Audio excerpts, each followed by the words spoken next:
Hey, what's going on, guys? Welcome back to episode of 2 of my scripting tutorial. So in this episode, I'm going to be teaching you what variables are. A variable is basically whenever you type local, like this.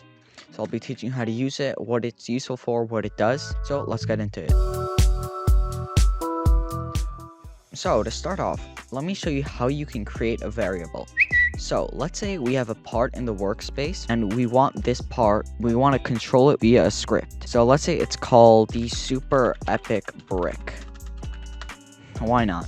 So instead of typing game.workspace.thesuperepic every single time, so let's say we want to change the color of it, instead of doing this, for example, right here, this would change the color of it to black. So instead of typing this each time, we can make a variable. So let me show you what a variable is, and then I'll explain to you what it does. So instead of typing this, we can just type local.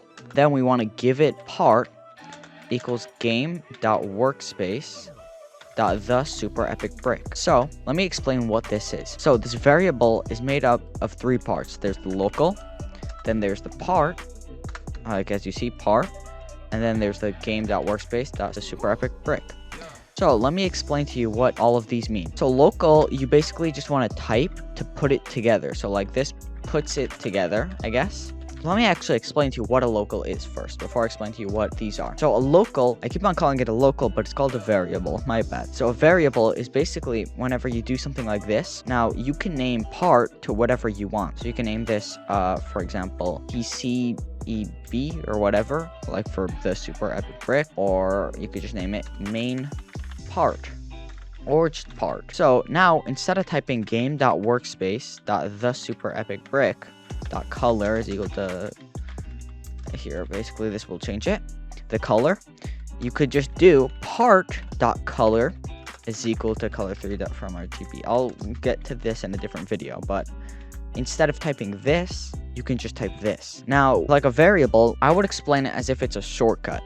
So instead of typing this entire thing, you just have to type part. Let me go back to this little format I made before. We have a local and then part, and then we have the game.workspace.thesuperepic. So this, let me go back to this. This kind of puts it together. So this puts it in place. Like it's like, I want this line of code to be a variable. Then the part is basically what the shortcut name will be. So we can name it whatever we want. So we can name it PewDiePie.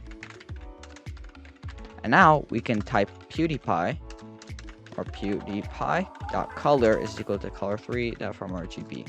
And now it will do the same thing as before. So you can name this whatever you want, and that will be the shortcut name. And then you want to do equals, and then basically you type what, like the path. So let's say we have, let me make it a bit more useful. So let's say we have my character. Don't worry about my character. This is Rick Astley. So let's say we insert an NPC. You should definitely download Parts Plus. It's the best plugin. So let's say we insert a character. I just realized it's a mesh, but let's say we have a character, and then inside the character, we have a decal. We could do like, there's an attachment, and inside of the attachment, there's a particle. And then inside of the particle, there's a sound. I don't know. Something random. So to get to that sound, right now we would have to do game.workspace.npc, and then inside the NPC there's an attachment, so we want to do dot attachment, then we want to do dot particle emitter, and then dot sound. So each time we want to get the sound, we have to type this entire thing. So instead of typing this, we can just do local sound equals basically this.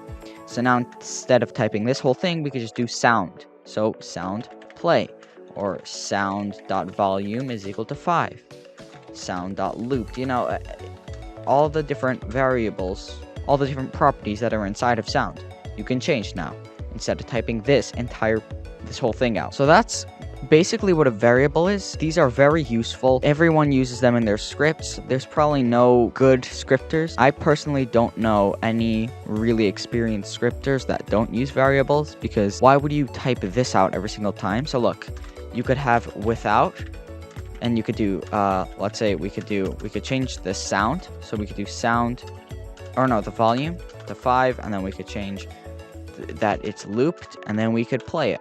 So we could either type this, or we can use with a variable, And then we all only have to do sound.volume is equal to 5, sound.volume looped is equal to true, and sound play. So what would you guys rather have in your script? All of this or this? So I hope I explained it to you. If this video helped you out, please make sure to like and subscribe. I will also be doing more tutorials in the future, so turn on the bell if you do subscribe so you get notified. Thanks for watching. See ya.